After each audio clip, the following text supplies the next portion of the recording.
مرحوم سید محسن الحکیم، آیت اللہ محسن الحکیم 1970 میں انتقال ہوا.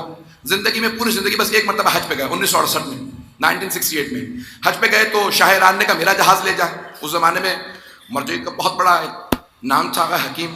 انہوں نے کہا نہیں اپنے خرچے پہ جاؤں گا، ہمارے یہاں دوسروں کے خرچوں پہ حج نہیں ہوتے.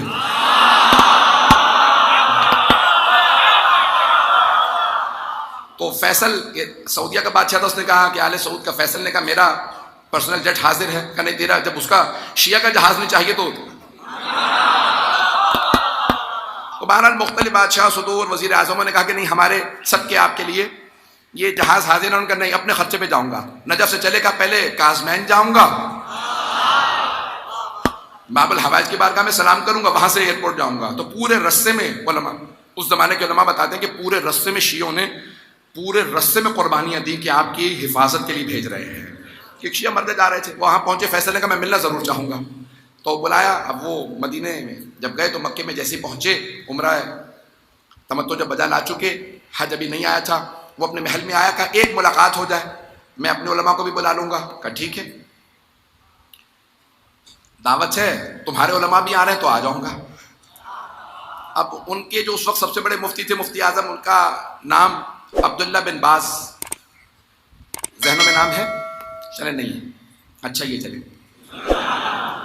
تو عبداللہ بن باز نامی ان کا مفتی اعظم، سب سے بڑا مفتی ان کا مانا جاتا، گرینڈ مفتی جو بھی ہے، پہلے جو مجھے نہیں معلوم آپ کے یہاں کہا جاتا. تو حکومتی ملا یا جو بھی اب آپ نام رکھ لیجیے. وہ اتفاقاً ویل چیئر پہ رہتے تھے، ٹانگیں چلتی نہیں تھیں اور نابینا تھے، دیکھ نہیں پاتے تھے. تو جیسے ہی پہنچے اسے پتہ نہیں تھا کون کون آیا ہوا. تو اتنے میں تعارف کروایا. انہوں نے کہا بھائی شیعوں کے ایک آیت اللہ ہے سید محسن الحکیم، سید محسن طباطبائی الحکیم، امام حسن مجتبیٰ کی نسل سے. تو سید محسن طباطبائی الحکیم. تو جیسے یہ سنا تو فوراً عبداللہ بن باز نے کہا لعنت اللہ علیہ، ان پہ لعنت ہو. تو فوراً فیصل نے ٹالنے کی کوشش کی کہ بھائی میں تعارف ان کا بھی کروا دوں، یہ ہمارے سب سے بڑے. انہوں نے کہا بات سنو، بات آگے نہیں بڑھے گی. جو اس نے کہا ہے نا پہلے دلیل دے کیوں کہا ہے. کہا آگا چھوڑ دیجیے، اب وہ کہہ دیا، اسے پتہ نہیں تھا، میں نے بتایا نہیں تھا، وہ نابینا، انہوں نے آپ کو دیکھا نہیں ہے. تو اب وہ جذبات میں کہہ گئے. کہا نہیں تم بتاؤ تم نے کیوں کہا. پہلی بات تو کہنے لگے بادشاہ کو دیکھ کے کہا، پہلی بات تو یہ واضح ہو گئی کہ یہ پتہ چل گیا کہ تم لوگ بھی لعنت کو مانتے ہو. وقت ہے چلیں گے آپ حضرات، بس میں واقعہ مکمل کر رہا ہوں. بھائی ذہن میں رکھیے گا وہی کہ اللہ کو ماننے والا، وہ کہتے ہیں کہ شرک بدعت حرام، یہ سارے الفاظ. تو ایک مرتبہ انہوں نے کہا کہ نہیں کبھی بھی آپ توسل نہ کیجئے، غیر اللہ سے مدد نہ مانگیے، قبروں پہ مت جائیے، یہ زری پہ جانا بدعت ہے، اور سب کے سب باتیں. بہرحال تو یہ سب کے سب وہاں پہ چل رہے ہیں جو زمانے میں متوے نئے نئے انٹروڈیوس ہوئے تھے. پتہ نہیں بات پہنچ رہی ہے نہیں پہنچ رہی ہے. تو اب جو حضرات بزرگ ہیں وہ تو پہنچ گئے ہوں گے، نوجوانوں کے لیے پیش کر رہا ہوں کہ اس زمانے میں ساری کی ساری چیزیں شروع ہوئیں. تو ایک مرتبہ آگا حکیم نے کہا کہ بھئی یہ اس نے جو کہا ہے نا کہ اس پہ لعنت ہو، تو یہ میں پوچھنا چاہتا ہوں اس نے کیوں کہا. تو کہنے لگا کہ بھئی میں نے اس لیے کہا کیونکہ آپ قرآن کی تعویل بھی مانتے ہیں اس لیے. تو ہم کہتے ہیں قرآن میں تفسیر بھی ہے، تعویل بھی ہے. وَلَا يَعْلَمُ تَعْوِيلَهُ إِلَّا اللَّهُ وَالرَّاسِخُونَ فِي الْعِلْمِ. اور قرآن کی تعویل کو کوئی نہیں جانتا سوائے اللہ کے اور وہ جو علم میں اترے ہوئے ہیں، وہ ہے 14، وہ راسخون فی العلم ہے. پتہ نہیں بات پہنچ رہی ہے نہیں پہنچ رہی.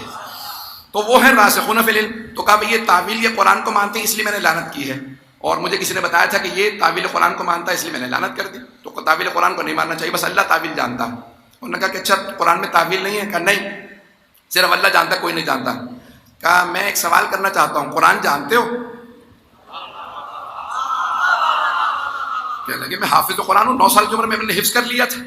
کہنے لگے عربی جانتے ہو؟ کہنے لگے میں پیدائشی عرب ہوں، عربی کے علاوہ کوئی زبان ہی نہیں جانتا. تو کہنے لگے اچھا میں ایک آیت پڑھتا ہوں، ذرا تم مجھے مطلب بتا دو. کہنے لگے آیت کیا ہے؟ کہا کہ من کان فی ہذہ اعمی وہو فی الآخرۃ اعمی واضل سبیلا. جو دنیا میں نابینا ہے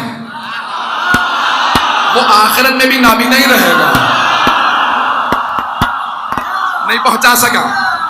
من کان فی ہذہ اعمی وہو فی الآخرۃ اعمی واضل سبیلا. جو دنیا میں نابینا ہے، جو دنیا میں اندھا تھا، وہ آخرت میں اندھا ہی رہے گا. واضل سبیلا، اور بہت ہی بری جگہ جائے گا. کیا بتا ذرا آیت کا مطلب کیا ہے؟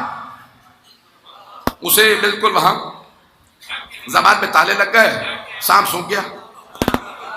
بولنے سے قاصر کچھ دیر دیکھتا رہا، فیصل کا کیا بات ہے جواب دیجئے، کہا مجھے نہیں معلوم۔ اب فیصل نے کہا کہ مجھے خود سمجھ میں نہیں آ رہا یہ آیت، میں نے کئی مرتبہ پڑھی ہے، قرآن پڑھ رکھا، یہ آیت مجھے بھی سمجھ میں نہیں آئی، جو بیچارہ دنیا میں نابینا تھا وہ آخرت میں نابینا کیوں ہوگا اور جہنم میں کیوں چلا جائے گا؟ ارے یہ نابینا ہونے سے جہنم میں جانے کا کیا تعلق؟ کہ دنیا میں نابینا تھا، آخرت میں اندھا اٹھایا جائے گا اور جہنم میں پھینک دیا جائے گا، یہ کیا بات ہے؟ کہ اس کی کوئی تعویل ہوگی؟ آقا نے کہا ہم بتاتے ہیں تعویل کیا ہے، اس کی تفسیر نہیں تعویل ہے۔ کیا بتائیے تعویل کیا؟ کہ میں بھی نہیں جانتا تھا، چھٹے امام نے بتایا، جو دنیا میں علی کی ولایت کا اندھا ہو،